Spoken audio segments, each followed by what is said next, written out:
Unified 911, anong matutulong namin sa'yo? Anya ti maitulong mi ken kapo. Anong may tatabang ko sa Unsay imo? akong ikatabang nimo? Ngini makadabang na misal ka no. Sa anumang wika o dialekto, may tulong na darating sa iyo.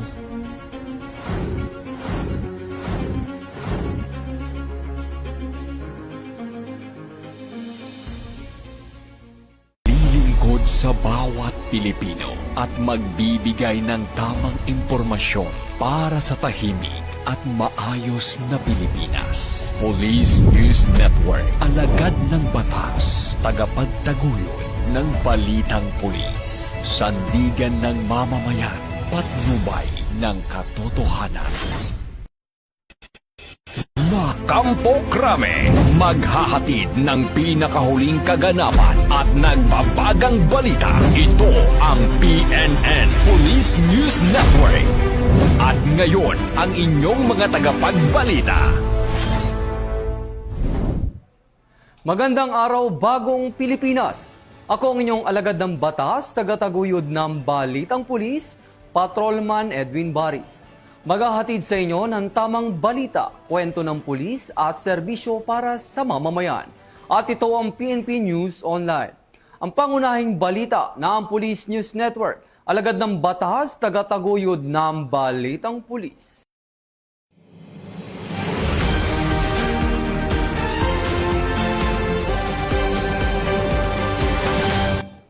Narito ang mga balitang hatid ng ating PNN correspondents mula sa iba't ibang panig ng bansa.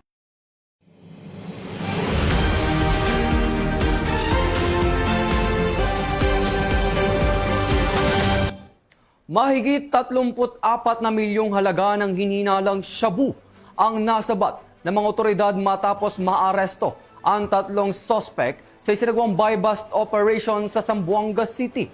Ang buong detalye ng report ay mula kay Patrolman Don Brosas. Hinihinalang tulak ng ilegal na droga ang arestado sa isinagawang buy-bust operation sa Zamboanga City, kung saan mahigit 34 na milyong pisong halaga ng hinihinalang shabu ang nasabat ng mga otoridad. Kinilalang mga sospek sa alias na Kasmir, Adong at Ardison. Napawang na aresto sa basement parking lot ng isang mall sa Barangay Zone 4 nitong Martes ng hapon. Nakumpiska mula sa mga sospek ang 5 kilo ng hinihinalang shabu na nakabalot sa vacuum-sealed plastic bags na may markang 666, buy-bust money, pick-up truck at iba pang ebidensya. Patuloy rin ang masusing investigasyon upang matukoy ang lawak ng operasyon ng mga sospek at posibleng koneksyon nila sa iba pang grupo na sangkot sa ilegal na droga.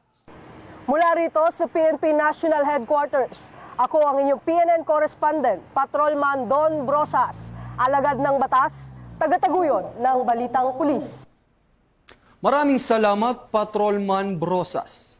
Walang takas ang isang lalaki sa isinagawang buy-bust operation sa Coronadal City matapos makuhanan ng tinatayang 34,000 halaga ng hinihinalang shabu. Tinutukan niya ni Patrolwoman Resalie Umalay. Arestado ang isang 40 anyos na lalaki matapos maaktuhan sa isinagawang buy-bust operation ng mga operatiba ng pulisya sa Purok Tuburan, Barangay Santa Cruz, Coronadal City, South Cotabato nitong gabi ng Mayo, 13 taong kasalukuyan. Kinilala ang sospek na si alias Ton, isang landscaper at residente ng Purok Tuburan, Barangay Zone 3 ng nasabing lungsod. Pinangunahan ng mga tauhan ng City Police Drug Enforcement Unit, South Cotabato Police Provincial Drug Enforcement Unit, Intel Operatives ng Coronadal City Police Station at First Provincial Mobile Force Company na kumpiska pa mula sa sospek ang isang marked money na 500 peso bill at isa pang sachet ng hinihinalang shabu. Tinatayang may kabuuang timbang na humigit kumulang 5 gramo ang nakumpiskang illegal na droga na may standard drug price na 34,000 pesos. Mula dito sa Campo Crame, ako po ang inyong PNN correspondent, Patrolwoman Resalie Umalay, nagbabalita para sa Police News Network. Alagad ng batas, tagataguyod ng Balitang Pulis. Ito ang bagong PNP para sa bagong Pilipinas, serbisyong mabilis, tapat at nararamdaman. Maraming salamat, Patrolwoman Umalay. Arestado ng Port Special Operation Unit ng PNP Maritime Group ang isang wanted person na nahaharap sa kaso ng pagputol ng kahoy matapos itong masakote sa bisa ng warrant of arrest. Ang detalye ng balita ay mula kay Patrolwoman Juni Arniego. Na nasa korte ng pinagsanib na pwersa ng Port SOU Mapanos SBC at Emlet Eastern Samar ang isang wanted person sa isinagawang intelligence-driven manhunt operation bago sumikat ang araw nitong Mayo 11, 2026. Ang operasyon ay sinagawa sa pamumuno ni Police Captain Ibnu Hasan R. Amilasan Jr. at sa ilalim ng pangangasiwa ni Police Major Edison F. Albiar. Dakong alas 4 na ng madaling araw nang mabilis na ikinasa ng mga operatiba ang operasyon sa Barangay Dos Dolores, Eastern Samar, kung saan mapayapang naaresto ang nasabing individual sa bisa ng warrant of arrest na inilabas ng Regional Trial Court ng Dolores, Eastern Samar na may inirekomendang piyansang nagkakahalaga ng 30,000 pesos. Ayon sa mga otoridad, patuloy na pinagting ng kampanya laban sa mga lumalabag sa batas pangkalikasan bilang bahagi ng pagsusulong ng pangangalaga sa likas na yaman at pagpapanatili ng kaayusan sa komunidad. Mula dito sa Port SOU, ako ang inyong PNN correspondent, Patrolin M. Ariniego, alagad ng batas, tagataguyod ng Balitang Pulis. Maraming salamat, Patrolwoman Ariniego. Pinaigting ng Masbate Police Provincial Office ang kanilang kahandaan sa panahon ng kalamidad sa pamamagitan ng pagsasagawa ng Disaster Emergency Assistance Response, accounting at inspection sa search and rescue equipment upang matiyak ang mabilis at epektibong pagtugon sa oras ng sakuna. Nakibalita dyan si Police Corporal Danet Alba. Tinanggap ng Philippine National Police ang karagdagang mobility asset mula sa Armed Forces and Police.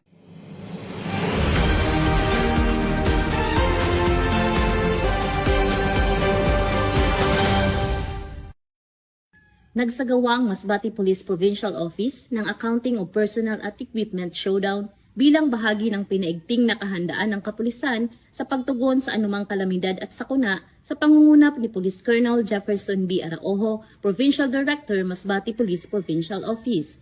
Bilang bahagi ng patuloy na pagpapalakas ng disaster preparedness at emergency response capability, nagsagawa ng sabayang accounting of personnel ang iba't ibang istasyon ng kapulisan kasama ang kanilang DARE contingents at Masbate Police Provincial Office upang tiyakin ang kahandaan ng mga tauhang maaaring i-deploy sa oras ng sakuna at emergency situations. Kasabay nito, isinagawa rin ang equipment showdown kung saan sinuri ang kondisyon at functionality ng mga disaster response equipment, rescue tools, communication devices, emergency vehicles at medical supplies na ginagamit sa search and rescue operations. Ayon kay Police Colonel Jefferson B. Araojo, mahalaga ang regular na inspeksyon at assessment upang mapanatili ang mataas na antas ng kahandaan at agarang pagresponde ng mga disaster response teams. Nagsilbi rin ang aktibidad bilang paraan upang mas mapalakas ang koordinasyon at interoperability ng iba't ibang unit na kabilang sa disaster response operations. Binigyang diin naman ang pamunuan ng Masbate Police Provincial Office na nananatiling prioridad ng organisasyon ang kaligtasan ng mamamayan sa pamamagitan ng maagap, organisado at epektibong disaster response operations. Nakakatiyak ang publiko na ang kapulisan ng Masbate PPO ay nananatiling nakaalerto at handang tumugon ang lahat ng DARE contingents sa anumang oras ng pangangailangan. Ako po si Police Corporal Danet R. Alba, nag-uulat para sa Police News Network. At ito ang bagong PNP para sa bagong Pilipinas, serbisyong mabilis, tapat at nararamdaman.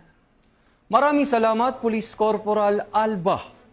Formal na tinanggap ng Philippine National Police ang karagdagang mobility assets mula sa Armed Forces and Police Savings and Loan Association Incorporation sa pamamagitan ng Deed of Donation with Acceptance and Turnover Ceremony na ginanap sa PNP National Headquarters sa Campo Crame. Kabilang sa donasyon ang 4 na Toyota Hilux Patrol Vehicles na ipinagkaloob sa Police Regional Office 2 upang palakasin ang operasyon at mabilis na pagtugon sa mga insidente sa kani-kanilang lugar. Magbabalita dyan si Patrolman Adrian Dayaw. Tinanggap ng Philippine National Police ang karagdagang mobility asset mula sa Armed Forces and Police Saving and Loan Association Incorporated o APSLAI nitong Mayo 12. Isinagawa ang signing of the Deed of Donation with acceptance at turnover ceremony sa PNP National Headquarters sa Kamkrame. Pinangunahan ng aktibidad ni na APSLAI President at Chief Executive Officer na si retired Drill Admiral Nichols Dries, kasama si PNP Chief Police General Jose Melencio Nartates Jr. at Director for Logistics na si Police Major General Martin Defensor Jr. Sa naturang seremonya, 4 na unit ng Toyota Hilux Patrol ang pinagkaloob sa Police Regional Office 2. Ang mga sasakyan ay itatalaga sa Reyna Mercedes Police Station, Tumawini Municipal Police Station, 201st Maneuver Company at 202nd Maneuver Company. Ayon sa PNP, malaking tulong ang mga bagong patrol vehicle upang mapalakas ang mobility operational readiness at kakayahan ng mga pulis sa mas mabilis na pagtugon sa mga insidente at pagpapanatili ng kapayapaan at kaayusan sa kanilang mga nasasakupan. Nagpasalamat naman ang pamunuan ng PNP sa patuloy na suporta ng APSLAI sa modernisasyon at pagpapalakas ng kakayahan ng kapulisan. Ito ang bagong PNP para sa bagong Pilipinas, serbisyong mabilis, tapat at nararamdaman. Mula po dito sa himpilan ng Pambansang Pulisya ng Pilipinas, ako po si Patrolman Adrian Dayaw, nagbabalita para sa Police News Express. At ito ang bagong PNP para sa bagong Pilipinas, serbisyong mabilis, tapat at nararamdaman. Maraming salamat, Patrolman Dayaw. Patuloy na ipinapakita ng Bontoc Municipal Police Station ang kanilang suporta sa pagpapaunlad ng kabataan sa pamamagitan ng Taekwondo program na layuning humubog ng disiplina, husay at potensyal ng mga kabataang atleta na maaring maging kampyon sa hinaharap. Alamin ang detalye ng report mula kay Police Corporal Kazumi Kofin. Bitbit ang 3 bronze medals, pinatunayan ng best practice na Albago Taekwondo team ng ating kapulisan sa Bontoc Municipal Police Station na ang tamang paggabay sa sports ay susi sa pagbuo ng disiplina at ligtas na kinabukasan para sa mga kabataan. Naging matagumpay ang paglahok ng koponan sa 2026 Luzon Taekwondo Championship sa Baler Aurora kung saan nagbigay ng karangalan sina Vren Johan Inyaka Bagangan sa 131 cm Advanced Grade School category, Benjamin Sigsig Chumakong Jr. sa 59 kg Advanced Cadet Division at Jermaine Din Lumbag-Ayan sa Female 48 kg Novice Junior Division. Sa pangunguna ni Police Major Robert B. Sagandoy, ang hepe ng Bontoc MPS, aktibong isinusulong ng himpilan ang programang nagbibigay ng libreng training at positibong aktibidad para sa mga batang taekwondo aspirants na may edad 6 pataas, kung saan si Police Master Sergeant Benjamin Chumakog ang kanilang coach. Ito ay naglalayong mailayo ang mga kabataan sa ilegal na droga, masasamang bisyo at impluensya ng mga rebelding grupo habang pinapalakas ang kanilang kumpiyansa, disiplina at pagmamahal sa sports. Sa tagumpay ng Albago Taekwondo team, muling pinatunayan ng Bontoc MPS na ang sports ay hindi lamang kompetisyon, kundi sa bawat sipa ng ating atleta ay sipa patungo sa isang mas ligtas at mas matatag na kinabukasan para sa mga kabataan ng Montañosa. Mula dito sa Mountain Province, ako ang inyong PNN correspondent, Police Corporal Katsumi Kofin, alagad ng batas, tagataguyod ng Balitang Pulis. Maraming salamat, Police Corporal Kofin. At yan ang mga balitang nakalap ng ating mga PNN correspondents mula Luzon, Visayas at Mindanao. Para sa mas malawak at mabilis na ulat ng mga balita, huwag kalimutang mag-like, follow and share sa aming official social media accounts ng Police News Network. Tutok lang sa aming YouTube channel para sa mga live stream at replays at i-follow kami sa X account para sa mga real-time updates at Facebook account ng Police News Network. Manatiling mapagmatsyag at laging alamin ang totoo. Sa ngalan ng pamunuan ng Philippine National Police, sa pangunguna ni Chief PNP Police General Jose Melencio C. Nartates Jr. at sa pamumuno ni President Ferdinand Bongbong Marcos Jr., kami ay maglilingkod sa bawat Pilipino at magbibigay ng tama at balanseng balita.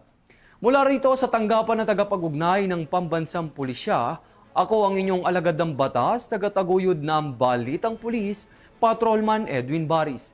Maghahatid ng tamang balita, kwento ng pulis at serbisyo para sa mamamayan. At ito ang PNP News Online, ang pangunahing balita ng Police News Network. At ito ang bagong PNP para sa bagong Pilipinas. Serbisyong mabilis, tapat at nararamdaman.